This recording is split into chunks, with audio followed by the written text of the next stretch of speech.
Commander Kalen Var stared at the distress signal's readout for the third time, her angular illusion features tensing with irritation. The signal was weak, origin unidentified, and coming from precisely the sector they were ordered to avoid, the contested buffer zone that separated United Planetary Federation space from the Cathar Empire's territorial claims. "How convenient," she muttered, tapping her elongated fingers against the command console of the UPF research vessel Stardust Drifter. "Just when we're finishing our survey mission without incident." Lieutenant Zeiler, her Regelian second-in-command, stood with perfect posture beside her chair, his metallic skin reflecting the soft blue light of the bridge. "The signal bears no recognized authentication codes, Commander. UPF protocols are clear regarding unidentified vessels in border regions." Paragraph 317, subsection. "I'm aware of the protocols, Lieutenant," Kalen interrupted with a sigh. 6 years of commanding frontier missions had taught her that UPF protocols rarely accounted for the messy reality of deep space. But basic humanitarian directives supersede border protocols when life signs are detected.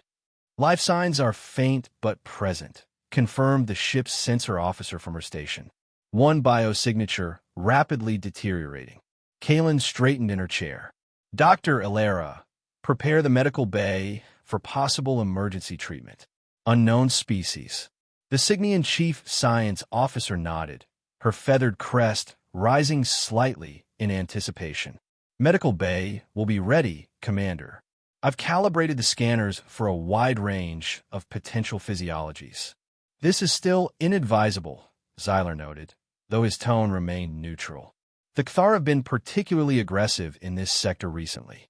Any interaction with unknown elements could be interpreted as civilized beings trying to save a life." Kalen finished firmly.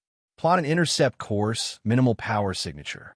If it turns out to be a Cathar trap, I'd rather not announce our arrival." The small research vessel adjusted its course, its engines humming quietly as it approached the source of the distress signal. As they drew closer, the ship's sensors provided more detail. A small craft of unfamiliar design, drifting with minimal power, its hull breached in multiple locations. The damage pattern was consistent with weapons fire. "Looks like they took a serious beating," muttered the tactical officer. "Whoever attacked them wasn't taking prisoners." Kalen frowned. "Any sign of the attacker?" "None, Commander. But residual energy signatures match Cathar disruptor technology." That complication was all she needed. If the Cathar had attacked this ship and returned to find a UPF vessel rendering assistance. Kalen pushed the thought aside. "Prepare a boarding team. I'll lead the extraction myself." Within minutes, Kalen found herself in an environmental suit, floating through the ruptured hull of the mysterious vessel. The internal damage was even more severe than external scans had suggested. Systems destroyed beyond repair, atmospheric containment lost throughout most compartments. Following the faint life sign readings, she made her way to what appeared to be an emergency shelter near the ship's core. When she forced open the sealed door, she found herself face to face with a being she recognized instantly, though she had never personally encountered one. The smooth skin, the bilaterally symmetrical features, the peculiar lack of natural defensive attributes. A human. The being looked up at her with unfocused eyes, blood bright red. She noted clinically, seeping from a wound on its temple. "Either I'm hallucinating," the human croaked with a weak smile, "or the universe has a better sense of humor than I gave it credit for. I'm Commander Kalen Var of the UPF research vessel Stardust Drifter," she said through her suit's external speaker. "We're responding to your distress signal." The human attempted to sit up and winced. "Leo, independent archaeologist. Pleasure to meet you, Commander, though I'd have preferred more favorable circumstances." He gestured vaguely at the ruined compartment around them. "My ship seems to have developed a rather serious ventilation problem." Kalen couldn't help but notice that despite his injuries and the catastrophic damage to his vessel, the human maintained an inexplicable air of nonchalance. It was either impressive composure or disturbing denial. "Can you be moved?" she asked. "Our medical facilities can treat your injuries, but we need to leave quickly. This area isn't safe." Leo nodded, then immediately regretted the movement. Absolutely. I'd hate to overstay my welcome in this fine establishment. He reached carefully into a compartment beside him and withdrew a small, metallic device, which he tucked securely into a pocket of his damaged environment suit. Just need to bring my research notes. Wouldn't want all this trouble to be for nothing. As Kaylin helped the injured human to his feet and began the extraction process, she couldn't shake the feeling that she was making a decision that would have consequences far beyond a simple rescue mission. Still, she reminded herself, this was standard humanitarian procedure. What complications could possibly arise from saving one stranded archaeologist? Back aboard the Stardust Drifter, Dr. Alera worked efficiently to treat Leo's injuries. Despite his attempted jokes and casual demeanor, his condition had been more serious than he let on. Severe contusions, internal bleeding, radiation exposure. You're fortunate we found you when we did, Dr. Alera said as she finalized her treatment. Another few hours, and your injuries would have been beyond our ability to treat. Leo, now conscious and alert on the medical bay bed, offered the Signian doctor a charming smile. Then I have excellent timing, as always. And you have my profound gratitude, Dr. Alera. Kaylin, who had been observing from the doorway, stepped forward. Now that you're stabilized, perhaps you can explain what you were doing in a restricted border zone, and why your ship shows clear signs of Cathar weapons fire. If Leo was intimidated by her direct questioning, he didn't show it. A simple case of being in the wrong place at the wrong time, Commander. I was documenting ruins in an uninhabited system nearby. Perfectly legitimate archaeological work, when I was ambushed by what I can only describe as pirates. They didn't identify themselves, just opened fire. Pirates don't typically operate Cathar weaponry, Kaylin noted skeptically. Leo's expression remained pleasant, but revealed nothing. The black market for military technology is surprisingly robust, even in this sector. I was fortunate to escape it all, though as you saw, my poor ship took the brunt of it. Before Kaylin could press further, Lieutenant Zyler's voice came through the ship's communication system. Commander, we've detected unusual energy signatures in the region, consistent with Cathar drive systems. Kaylin's spine stiffened. Acknowledged. I'll be right there. She fixed Leo with a stern look. We're not finished with this conversation. On the bridge, the tactical situation was developing rapidly. The energy signatures had resolved into a clear pattern. A Cathar cruiser, significantly larger and more heavily armed than the Stardust Drifter, was approaching their position at combat speed. They've detected us, the sensor officer confirmed. They're hailing us. Kaylin took her command seat. On screen, the communication display flickered to life, revealing the imposing visage of a Cathar commander, scaled skin, prominent jaw ridges, and eyes that seemed to smolder with barely contained aggression. Kaylin recognized the elaborate armor markings of a warlord, a high-ranking Cathar military leader. UPF vessel, the Cathar growled, each word precisely enunciated despite the species' natural speech difficulties with standard galactic language. I am Warlord Grok of the Imperial warship, Merciless Judgment. You have interfered in Cathar military operations and are harboring a criminal. Surrender the human thief and the stolen artifact immediately. Kaylin maintained her composure, despite the diplomatic crisis unfolding before her. Warlord Grok, we responded to a distress signal as required by interplanetary law. We have rescued an injured archaeologist. If you have evidence of criminal activity, I invite you to present it through proper diplomatic channels. Grok's scaled face contorted in what might have been amusement or contempt. The human is a spy and a thief. Return him and what he has stolen, or we will consider your actions as hostile and respond accordingly. The transmission cut abruptly, leaving the bridge in tense silence. Commander, Zyler said quietly, we should consider compliance. The Stardust Drifter is not equipped for combat against a Cathar cruiser. Kaylin turned to find Leo standing in the bridge doorway, his face now devoid of its earlier casual charm. That won't be necessary, Lieutenant, she said, because our guest is about to explain exactly what he's involved us in. Leo's eyes darted briefly to the tactical display showing the Cathar cruiser's position before he spoke. I may have understated the significance of my archaeological work, he admitted, and the identity of my attackers. I suspected as much, Kalen replied coldly. The truth. Now, Leo straightened, wincing slightly from his still-healing injuries. I'm not strictly an independent archaeologist. I work for Earth's Heritage Archive Initiative, a semi-official organization that recovers artifacts of historical significance, particularly those with potential strategic value. You're a treasure hunter, Zyler stated flatly. I prefer cultural preservation specialist, Leo countered with a hint of his earlier charm.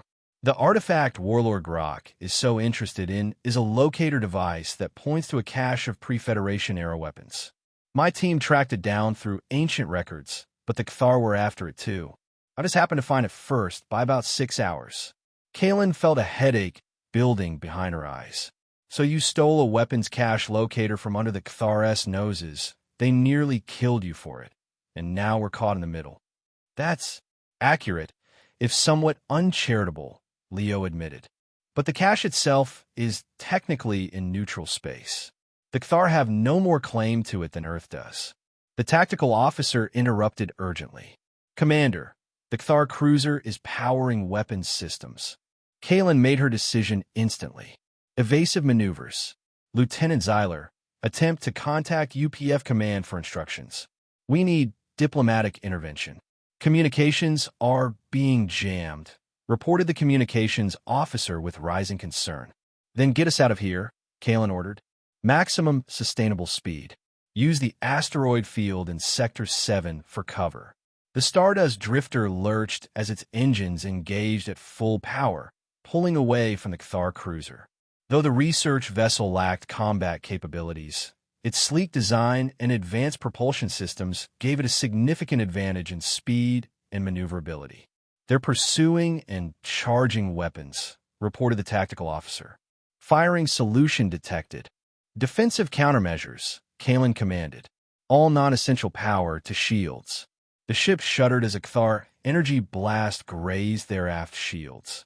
Kalen gripped her command chair, watching as her crew worked with practiced efficiency despite the unexpected combat situation. The Stardust drifter dove toward the nearby asteroid field, using the natural cover to break the Cathar's targeting lock. They're still pursuing, but we've opened the distance, the tactical officer reported.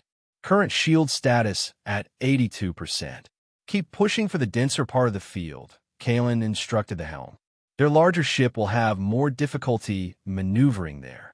As the ship wove through increasingly dense collections of space debris and asteroids, the communications officer suddenly straightened. Commander, I'm receiving a coded transmission. It's bypassing our standard communication protocols. It's using some kind of quantum entanglement channel I've never seen before. Leo stepped forward, his expression grave. That would be for me. Earth Solar Defense Force has emergency protocols for operatives in hostile territory. This is my ship, Kalen said sharply. All communications go through proper channels.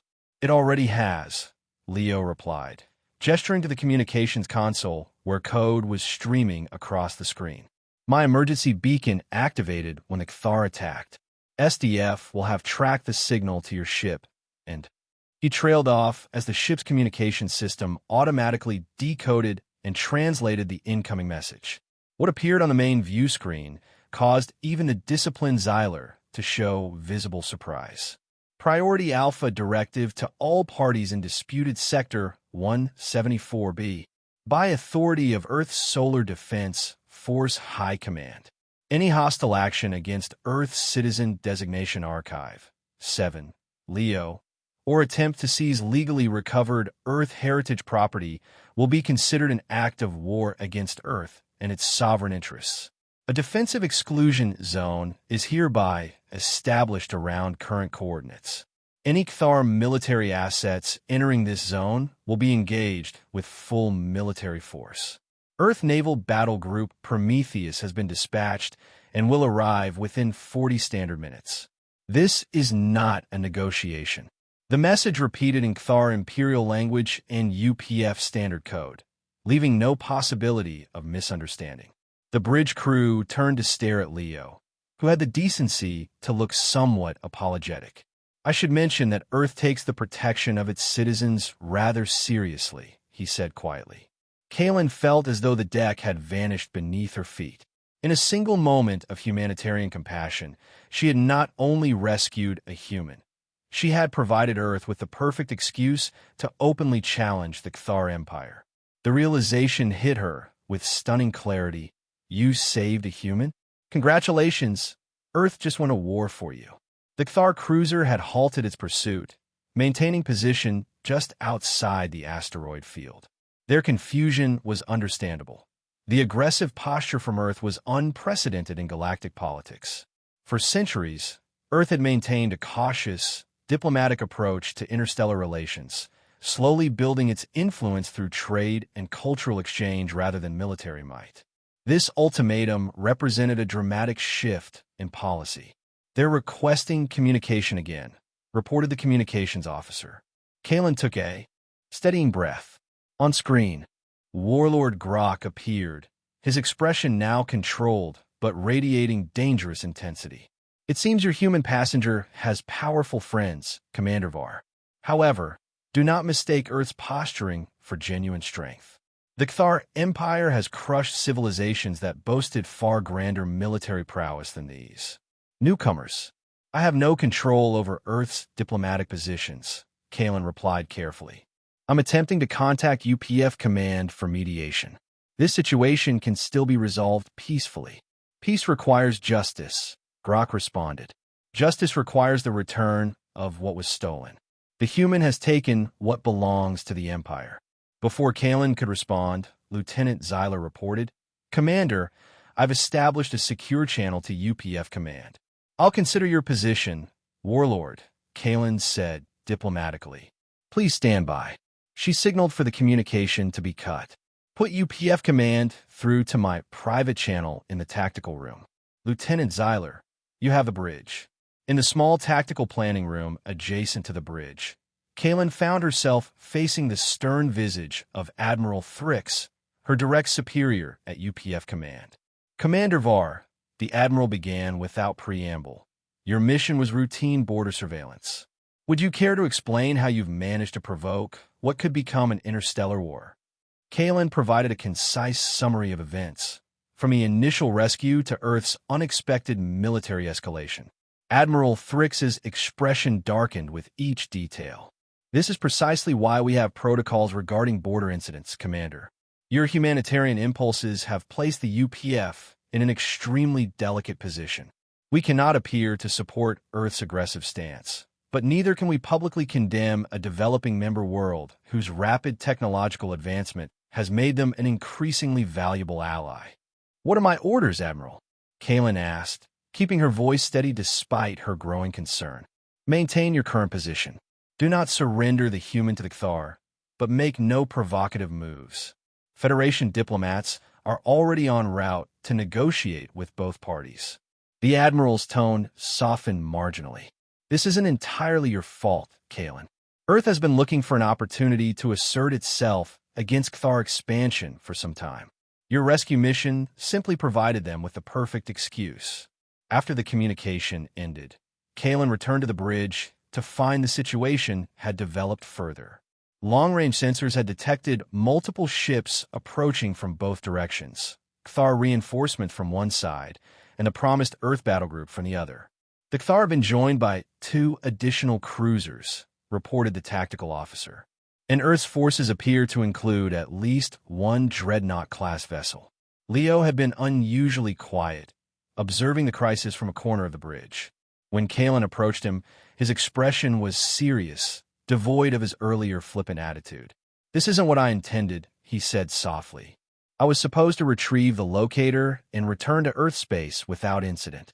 Your government seems to have had more aggressive contingency plans, Kaylin noted. Leo nodded thoughtfully. Earth has been seeking to establish itself as a major power for decades. The Cthar expansion toward our colonial interests was becoming increasingly problematic. SDF Command likely saw this as the perfect opportunity to draw a line. Protecting a citizen and valuable archaeological find gives them moral standing while flexing military muscle. And my ship is caught in the crossfire of galactic politics, Kalen concluded bitterly. For what it's worth, I truly am grateful for the rescue, Leo said. And this confrontation was probably inevitable. The Kthar have been testing Earth's resolve for years. Commander, Dr. Alera interrupted, approaching with a data pad. I've been analyzing the device our guest brought aboard. There's something unusual about it that you should see. Dr. Alera had spent the last few hours surreptitiously scanning the locator device that Leo had kept close since his rescue.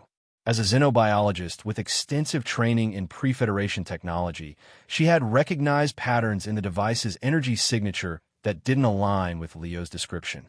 It's not just a weapons cache locator, she explained, displaying complex energy readings on her datapad.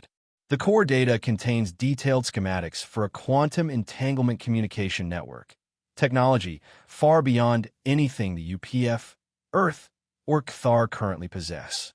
This could revolutionize interstellar communication, removing the light speed delays that currently limit galactic coordination. Kalen examined the readings, then looked sharply at Leo. Did you know about this? The human's surprised expression seemed genuine. I was told. It was a locator for pre-Federation military technology. The quantum comm potential wasn't mentioned in my briefing. Because Earth wanted the technology for themselves, Zyler concluded. A strategic advantage they wouldn't want shared. Or perhaps they didn't know either, Dr. Alera suggested. These readings are extremely subtle. I only recognize them because of my specialized training in quantum physics during my time at the Cygnian Science Academy. As they digested this information, the situation outside continued to deteriorate. The Kthar fleet had grown to 5 vessels, while Earth's battle group had taken up defensive positions around the Stardust Drifter. UPF diplomatic ships were still hours away. Kalen returned to her command chair, weighing her options. The standoff couldn't last much longer. Either side might decide that a preemptive strike offered tactical advantage. Millions of lives hung in the balance, with her small research vessel at the center of the storm. After a moment of contemplation, she made her decision. Lieutenant Zyler, I need you to establish a back-channel communication link. Can you bypass standard protocols to send an encrypted message simultaneously to both Earth SDF and Kthar Command? The Rigelian's expression remained neutral, but his metallic skin flickered with surprised patterns. That would violate at least 7 UPF communications regulations, Commander. I'm aware, Lieutenant. Consider it a direct order. Zyler hesitated only briefly before nodding. I can create a temporary bypass. It will take approximately 10 minutes to establish the connections without detection. Get started, Kalen instructed. She turned to Dr. Alera.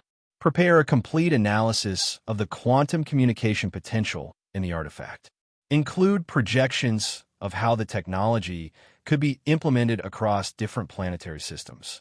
As her crew worked, Kalen drafted her message carefully. When Zyler signaled that the communication channels were ready, she transmitted identical messages to both the Earth Fleet Admiral and the Kthar War Council. Confidential diplomatic communication. From UPF Commander Kalenvar, Research Vessel Stardust Drifter. The artifact currently in contention represents technology far more valuable than previously understood. Detailed scans reveal complete schematics for instantaneous quantum communication network technology. The weapons cache is merely a cover or minor component of the true legacy. This technology is too dangerous for any single power to control unilaterally and too valuable to be lost in military conflict. I propose an immediate temporary ceasefire to verify this discovery under UPF supervision. Continued military escalation risks destroying the very prize both sides seek. Attached data packet contains preliminary analysis confirming quantum communication capabilities. Her message sent, Kalen waited in tense silence. Minutes stretched painfully as both fleets maintained their standoff positions. Then, almost simultaneously, Responses arrived from both sides requesting verification protocols and proposing cautious diplomatic engagement. The next 12 hours passed in a blur of tense negotiations. UPF diplomatic vessels arrived and established neutral meeting grounds. Technical experts from Earth, the Cathar Empire, and the UPF conducted joint analysis of the artifact's capabilities, confirming Dr. Hilaire's discovery. What had begun as a potential flashpoint for interstellar war gradually transformed into an uneasy technological summit. Finally, as the Stardust drifter prepared to depart the area under UPF escort, Kaylin found herself in the ship's shuttle bay, watching as Leo prepared to transfer to an Earth SDF vessel. So, she said, Earth gets its show of force. The Cathar are forced to recognize Earth as a legitimate power, and the UPF maintains galactic stability by ensuring the quantum communication technology will be developed under joint oversight. Leo shouldered his small bag of possessions. Not exactly how any side planned it, but probably the best possible outcome. He extended his hand in the human gesture of farewell. For what it's worth, Commander, I think you've changed the course of galactic history today, and possibly for the better. Kaylin regarded his outstretched hand for a moment before accepting it. I was just following humanitarian protocols. The consequences were unexpected. Isn't that always the way with us humans? Leo grinned. We tend to complicate things.